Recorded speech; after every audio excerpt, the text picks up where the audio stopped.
ప్రస్తుతం ఎక్కడ చూసినా ఆన్లైన్ ట్రాన్సాక్షన్సే జరుగుతున్నాయి.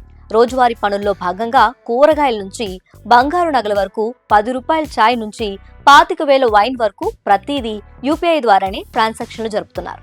Google pay, phone pay, Paytm తదితర యాప్స్ సహాయంతో డిజిటల్ పేమెంట్స్ చేస్తున్నారు. ప్రస్తుతం భారతదేశంలో ప్రభుత్వం యూపీఐ డిజిటల్ చెల్లింపులను పూర్తిగా ఉచితంగా అందిస్తోంది. అయితే త్వరలోనే యూపీఐ లావాదేవీలపై మర్చెంట్ ఛార్జీలను విధించాలని కేంద్రం యోచిస్తోంది.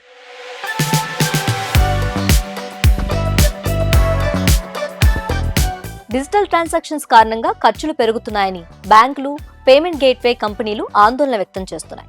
దీంతో వీటికి సహకరించాలనే లక్ష్యంతో మర్చెంట్ డిస్కౌంట్ రేట్ ఛార్జీలను విధించాలని కేంద్రం భావిస్తుంది. వ్యాపారుల యాన్యువల్ ఇన్కమ్ ఆధారంగా కాకుండా ఎంత మేరకు ట్రాన్సాక్షన్లు జరిపారో ఆ విలువ ఆధారంగా ఎండీఆర్ విధించేందుకు రెడీ అవుతుంది. యూపీఐ ద్వారా 3,000కు పైబడిన ట్రాన్సాక్షన్లకు ఈ ఛార్జీలు విధించే యోచనలో ఉంది. అంటే 2020 జనవరి నుంచి అమల్లో ఉన్న జీరో ఎండీఆర్ పాలసీకి గుడ్ బై చెప్పాల్సి ఉంటుంది.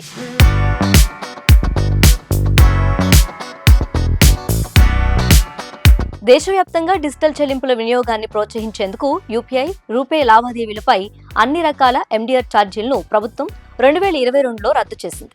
అంతకుముందు యూపీఐ బెస్ట్ పేమెంట్స్ ను ప్రాసెస్ చేసేందుకు వ్యాపారులు కొంత మొత్తం ఛార్జీలను బ్యాంకులకు కట్టాల్సి వచ్చేది.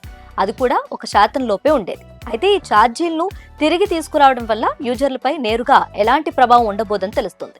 ఎందుకంటే ఈ ట్రాన్సాక్షన్స్ కోసం యూజర్ల నుంచి ఎలాంటి ఛార్జీలు వసూలు చేయరు, వ్యాపారుల నుంచి వసూలు చేస్తారు. కాబట్టి దీనివల్ల వాళ్ళు మళ్లీ నగదు చెల్లామణికి మొగ్గు చూపే అవకాశాలున్నాయని అభిప్రాయాలు వ్యక్తమవుతున్నాయి.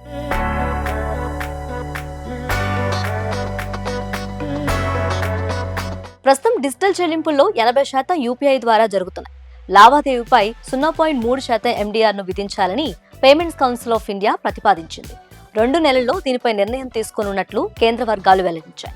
యూపీఐని National Payments Corporation of India అభివృద్ధి చేసింది.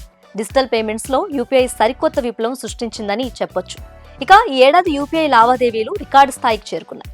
మే నెలలో 25.14 లక్షల కోట్ల లావాదేవీలు జరిగినట్లు ఎన్పీసీఐ వెల్లడించింది.